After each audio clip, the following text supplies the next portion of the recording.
Alright guys, apa pandangan cikgu tentang market kripto? Betul ke kita dah reversal? Okay guys, dengar video ni sampai habis guys. Okay, cikgu akan kongsikan dua benda penting Alright. Yang pertama kita akan tengok time frame yang besar guys. Time frame weekly guys. Kalau berdasarkan indikator alright, berdasarkan indikator 50 EMA. Alright. So the thing is Bitcoin semasa harga 76k hari tu dia rebounds daripada 50 EMA. Alright, bukan sekadar itu sahaja guys. Alright, RSI pun okay, dalam cycle kali ni the relief rebound 2023 2024 dia ada satu RSI punya support yang tak pernah break lagi. Dan setiap kali cycle the relief rebound 23 dia ada sentuh sekali. 2024 pun ada sentuh sekali. Dan 2025 masa harga 76k dia sentuh dekat situ dan dia rebounds daripada RSI kat situ. Alright, seterusnya MACD guys. MACD memang tengah merah tetapi merah dia dah start slow guys.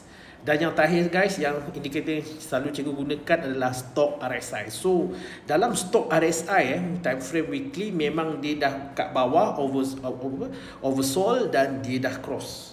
Alright, so berdasarkan time frame besar memang dah menunjukkan market dah reverse time frame besar. Alright, tetapi in term of short term a lot of volatility akan berlaku. Alright, tengok bila market naik dia mesti kena ada pullback. Alright, so kalau support 85k tu boleh bertahan, so bullish akan lagi kuat lah. Tapi kalau 85k tu pecah, dia akan main dekat 80-85k. Tapi kalau range ni pecah, dia akan retest sekali lagi the bottom 76k ataupun 70 lebih lah. Alright, memang market crypto macam ni guys. Short term walaupun dah reversal, dia masih lagi nak flushing lagi. Alright, tetapi guys, berdasarkan data-data yang kita tengok spot ETF guys, sebab bila market jatuh, yang paling banyak jual yang paling banyak related, contoh market jatuh 30%, 24% daripada spot ETF sahaja. So the thing is, yang drive untuk perubahan market naik dan turun adalah spot ETF. Alright, dan sejak harga 76k hari tu, alright, spot ETF punya penambahan kripto semakin bertambah sebanyak 5%. Alright, so dia growing, dia accumulate lah, especially BlackRock lah yang keep beli dan sebagainya. Alright, cuma short term kau kena hadap lah short term macam biasa lah.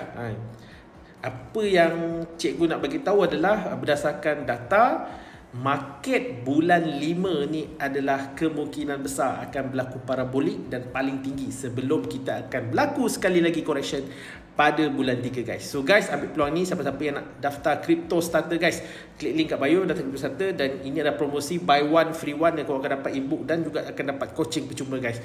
So ini adalah promosi raya guys. Alright, ada 4 hari saja untuk siapa-siapa yang daftar. Dalam masa 4 hari ini kita akan bagi that exclusive offer guys. Okay, belajar tu ketika saya, jumpa lagi guys.